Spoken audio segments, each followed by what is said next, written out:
Picture this. You are at a bustling New Year's Eve party. The room is aglow with twinkling lights, laughter fills the air, and there's this electric buzz of excitement as the countdown to the new year begins. In the middle of all of this celebration, you find yourself taking a step out onto the balcony, gazing up at the starlit sky. So peaceful here, away from the noise, right? The cool night air, it's just brushing against your face, and you just take a deep breath, and you feel a sense of calm amidst the chaos. And it's in this quiet moment that a thought comes to mind. What is it that you truly want for the upcoming year? It's a question that seems simple, but beneath the skin, it's pretty complex. In the past, our New Year's discussions, they've revolved around embracing ourselves and the concept of living freely, right? Removing the shackles of resolutions. And this year, however, I want us to venture down a path a little differently, one that's not really taken that much, especially for New Year's resolutions. But I want to explore the heart of our desires, finding what actually resonates within ourselves, the heart of our desire. A lot of times we express a desire for happiness, and then like it's a goal or a destination. I just want to be happy. And it's so elusive, so without reach. But if you think about it, happiness can be like the surface of the ocean, right? It's ever fluctuating, and sometimes this elusive and often just a facade of how deep the ocean is beneath. What if we were to truly seek not just happiness, but something more substantial, more enduring, more long-term than just the frequent waves coming in and going out? Instead of the generic use of happiness, maybe it's joy that we're after, which is not this fleeting emotion, but it's an actual state of being. It's an actual state of everyday living. Or maybe it's peace that we're after this year, right? A calmness within ourselves and how we connect with the world around us. It could be about forming deeper bonds with other people, finding satisfaction in what we do, or chasing a goal that lights us up inside, just like a sky filled with fireworks from New Year's Eve night the other night. And so this year, let's not just make resolutions. Instead, let's make revelations about ourselves. Today, I want us to uncover what really lies beneath the surface of quote-unquote wanting to be happy. I want to explore the depths of our hearts and minds to discover what we are truly looking for. I'm going to be honest, very transparent. This episode is not an easy one. It is rather deep, and it's naked, and it's bold, and it's scary introspection of asking some really hard questions and being honest with ourselves and taking steps with all of this. And getting back to our New Year's Eve party story, if you step back into the party with the music and the laughter swirling all around you, I want you to hold on to that moment of tranquility that you experienced on the balcony. Because it's in these moments of contrast, and the quiet against the loud, and the stillness against the movement, that we often find clarity, but only when we pause for a moment and reflect. So let me ask, actually, if you are in a safe space, Close your eyes for a moment. I'm going to ask a really simple question that I want you to repeat after me. Are you ready? With your eyes closed, just a simple breath in, just a simple release out. Repeat after me. When was the last time I felt truly at peace? Not just content, but deeply at peace. I'm going to ask that again. When was the last time I felt truly at peace? Not just content, but deeply at peace. Think about what was happening around you and even within you at the time. Was it when you were surrounded by loved ones or immersed in a project that you're passionate about, or maybe when you were alone, maybe even lost in a book or just in a thought? When was the last time I felt truly at peace? And to take this one step further, let's ask, what does my heart long for in the quiet moments? What does my heart long for in the quiet moments? It's easy to get swept up in the noise and the hustle of every day, but it's in the silence where our true desires, they whisper to us. Are you listening to what they say? When was the last time I felt truly at peace? And then to go even deeper with this, further asking, what am I willing to do this year to turn those whispers into reality? What am I willing to do this year to turn those whispers into reality? It's one thing to recognize our deepest desires, but it's another thing to act on them. Is this the year? Are you prepared to step out of your comfort zone, to make changes, to take risk in pursuit of what truly brings you peace? It's going to be honest. These questions, they are not the kind that you rush to answer. They're not meant to be answered or solved in a 15 to 20 minute podcast episode. But these questions, they're meant to resonate. They're meant to echo in the depths of just you personally. They're meant to ping the heart.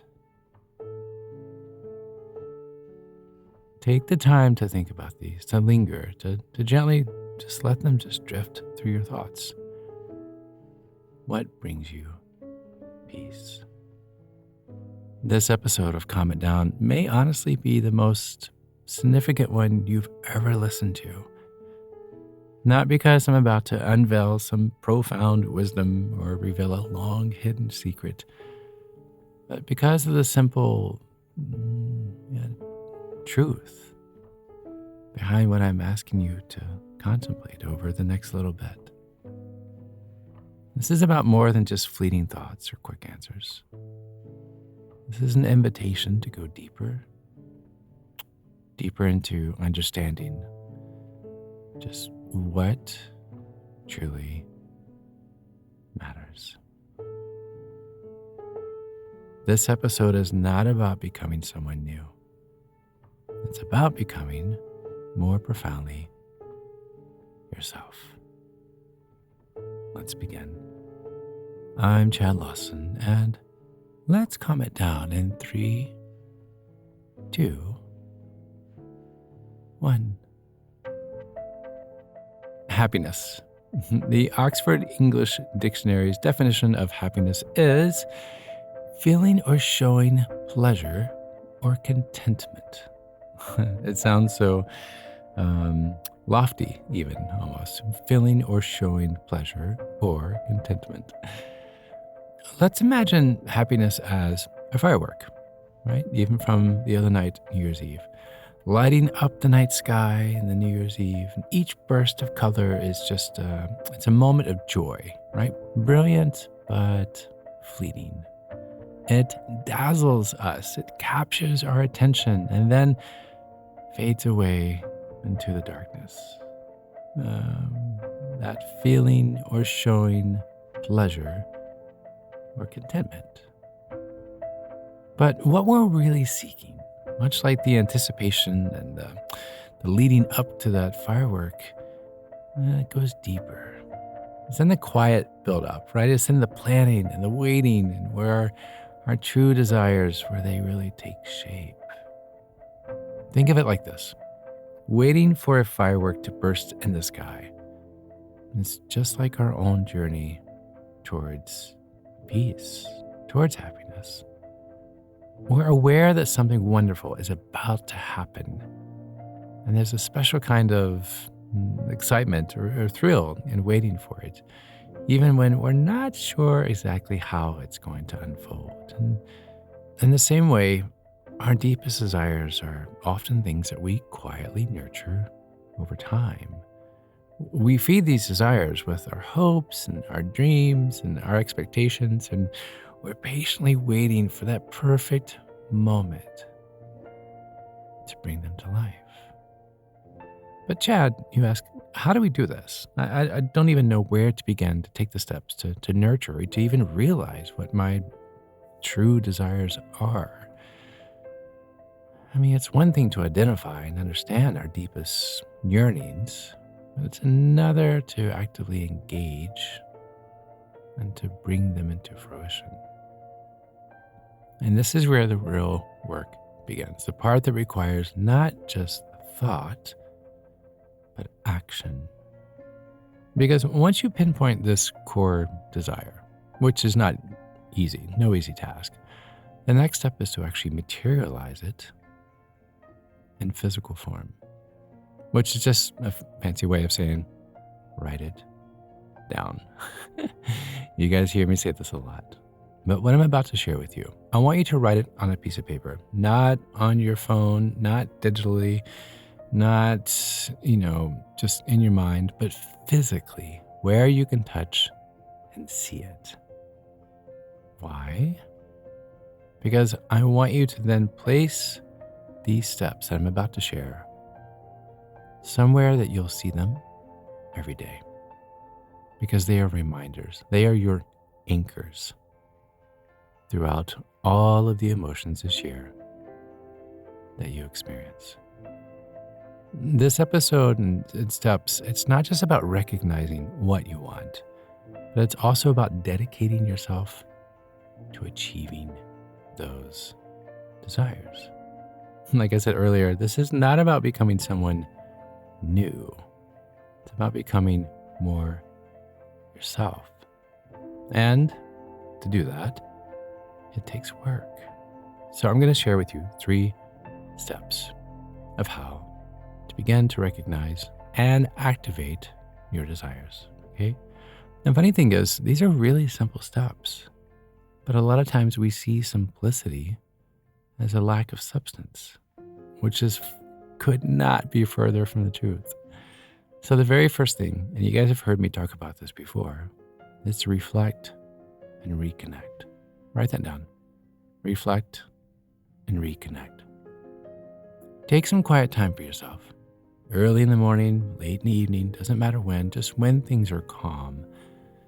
And during this time, I want you to think about when you've really felt connected to something that you deeply want.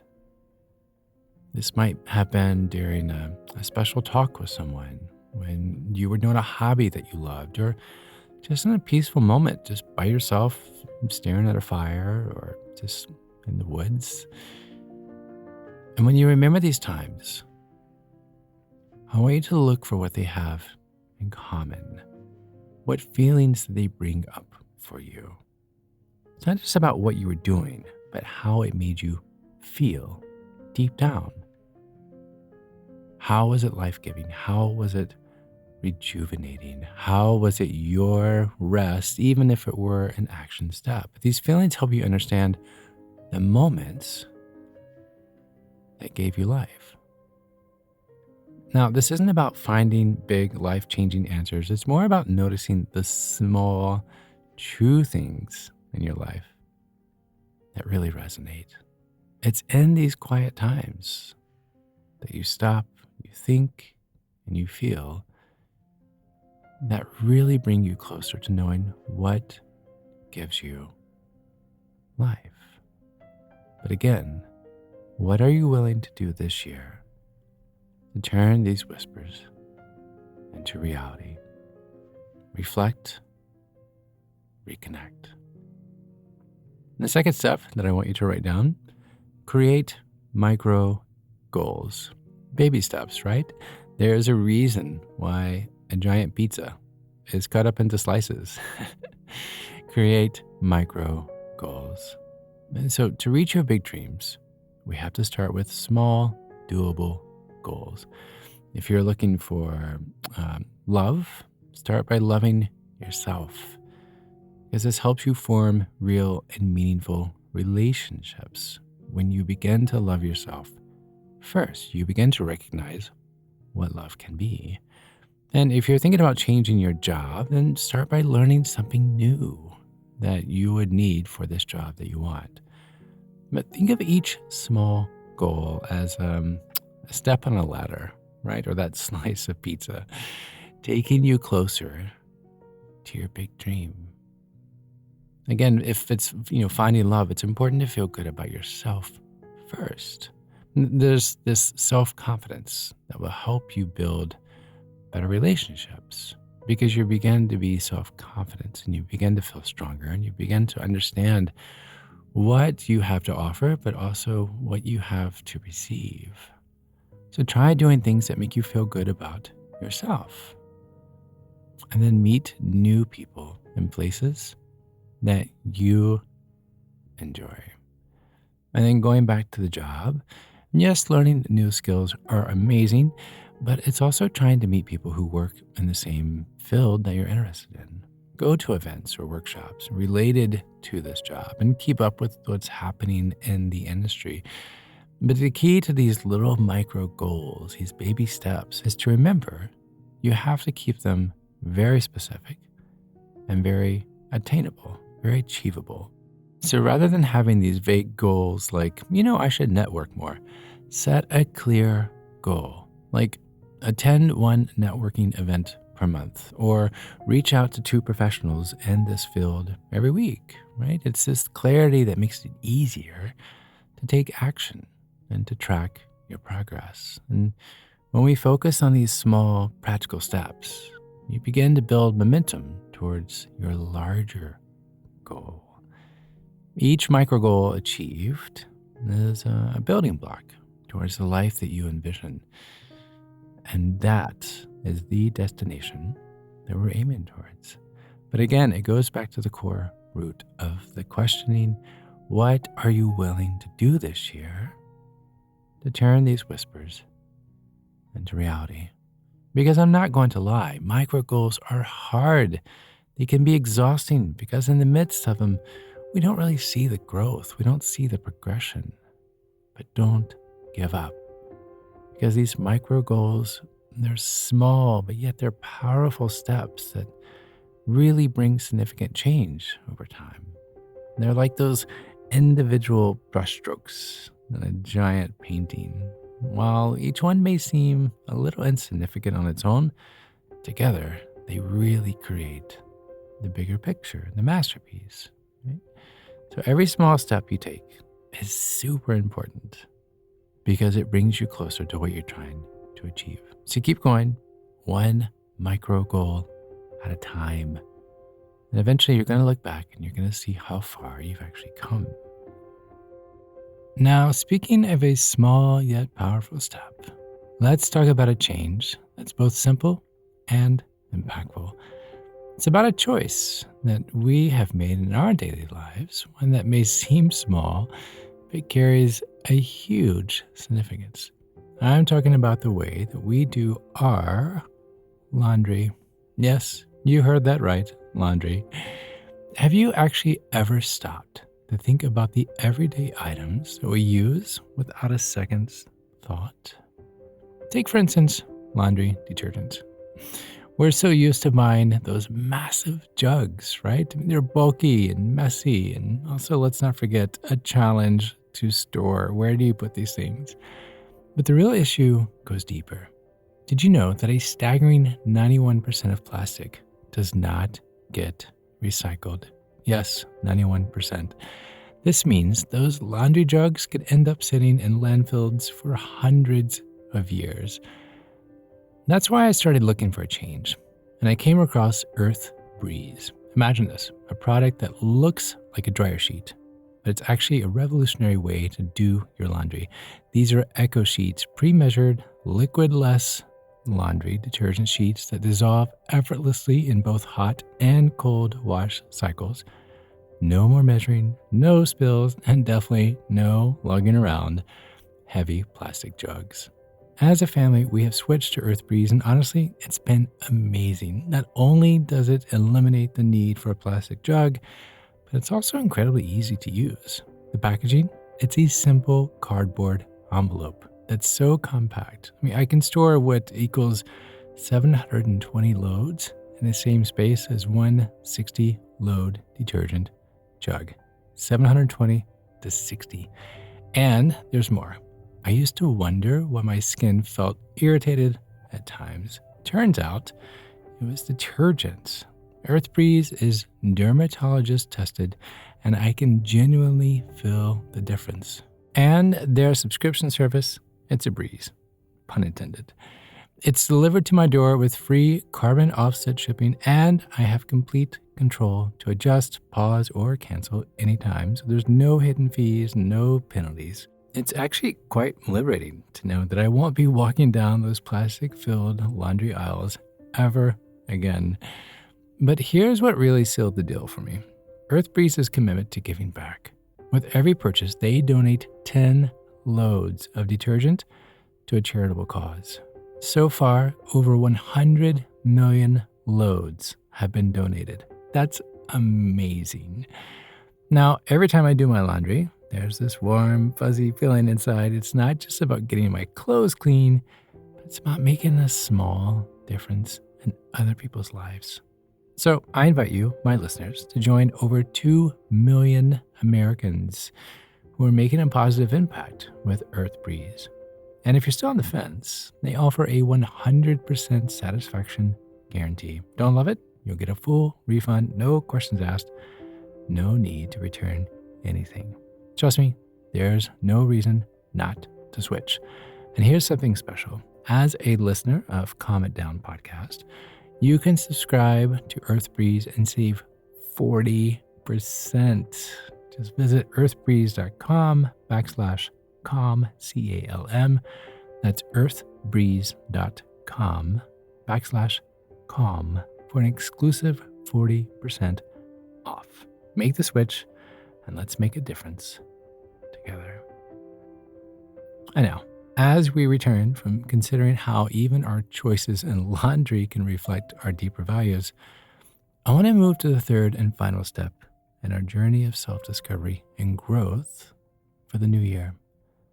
This third and final step is to cultivate mindfulness and gratitude. Practice staying in the present moment to keep yourself focused on what's happening right now. When you watch fireworks, that's where your mind is. You're looking in awe as the lights just go and all the colors and the shapes. You're not thinking about anything else. You're not thinking about doing laundry. You're not thinking about anything else. So being present in the moment, just as in the analogy with the balcony earlier. You're on the balcony, you're looking at the stars, and you're just in the midst of calm. Because when you pay attention to the little things, like how you breathe, or the feeling of the wind on your face, or the sound of even your footsteps, This begins to help you stay calm, brings you in the present moment, so where you're not worrying too much about what's in the past or what may be in the future. And another part of this creating, and another part of this cultivating mindfulness and gratitude is to be thankful every day. And this is something I've really been working on lately, particularly the past 2 months or so. Every single moment it comes to mind, I stop what I'm doing and I say, I'm thankful. So, for instance, right now, I'm thankful that I can record this podcast. I'm thankful that I have listeners like you that like listening because you guys reach out. So, I'm grateful for the response of you as a listener. I'm grateful for this microphone and I'm grateful for the setup that I have. I'm just grateful. And so when we take those moments to stop, no matter what we are doing, no matter where we are, there's something that we can find, be grateful about. It means noticing and appreciating the things that they may be small, but they're really good. Could be something as simple as enjoying the sunshine, right? A nice comment from someone, or just being cozy at home. But being grateful helps you feel happier with what you have. It's a way to see that even the small things in your life, they are valuable. And when you're thankful for what you have, you often find that you have everything you need. So take some time each day to think about what you're grateful for. Again, anything that makes you smile, anything that just feels life giving. It's not just about being positive. It's a way to feel closer to your goals and to what truly you are wanting in life. Remembering the good things help you stay on track and enjoy the process. So, to recap the 3 things that I hope you have written down, the very first being to reflect and reconnect. The second one, create micro goals. And then the third, cultivating mindfulness and gratitude. I hope you wrote those down and that you can place them somewhere that you see them every day. After the last firework brightens the sky and everyone has said their goodbyes and the sun greets you early the next morning, but what you truly want in life, it's still waiting for you, right? It's waiting for you to open your sleepy eyes, and it follows you as you pour your very first cup of coffee. And it's almost like this invisible friend that's following you around until you turn the light off at night as you drift to sleep. I mean, don't get me wrong. Fireworks are amazing to watch, right? I mean, they light up the sky and they make special moments even more exciting. But they only last for a short while. And then the sky goes dark again. This year, I want us to try for something that's more than a temporary spark. Think of it like a little light that just keeps shining nonstop, not just for a moment, but every day. This light is all about the small things that we do regularly that make us feel good, that help us reach our goals. It's like having a small lamp that guides us and keeps us going even when it's not a big celebration or a big moment. Going back to the beginning, I'm going to ask the same question that I did earlier. Ask yourself, what does my heart long for in the quiet moments? As I said earlier, this episode is not about becoming someone new. It's about becoming more yourself, profoundly yourself. I want you to remember that life isn't just about the brief, bright moments like fireworks. It's about finding something deeper that lasts.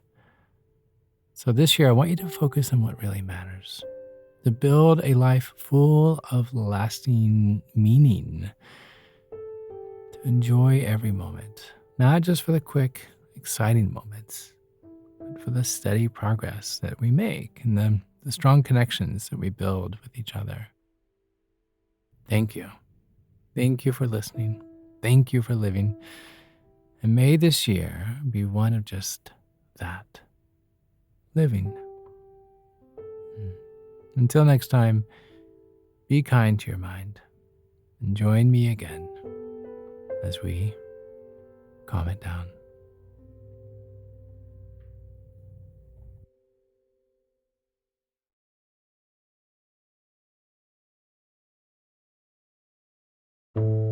To find more episodes of Calm It Down, see where I may be appearing in your area, or just simply want to know where to send me some chocolate chip cookies, visit calmitdownpodcast.com. This podcast was written and produced by yours truly, Chad Lawson, composer, pianist, and nationally recognized sweet tooth. The views, expressions, and techniques in this episode are of my personal opinion and not intended, nor should they, serve as a substitute for medical advice or diagnosis rendered to you by your individual doctor or other healthcare provider. Only a licensed physician should evaluate your situation, provide a diagnosis, or render other medical advice to you, and you should only act upon the advice of this physician. Now, I'm an extreme empath by nature, but my profession is that of a composer and pianist, not a licensed therapist or physician. I hear from thousands of listeners how my music has helped them through various stages of emotional needs, and I simply want to offer this in future podcast episodes to aid those needs. So to find a list of licensed professionals in your area, please visit calmitdownpodcast.com. And if you've enjoyed today's episode, please leave a review, or better yet, share it with a friend.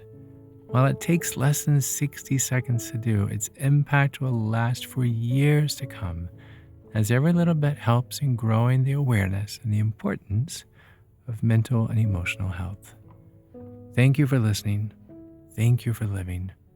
And until next time, be kind to your mind and join me again as we calm it down.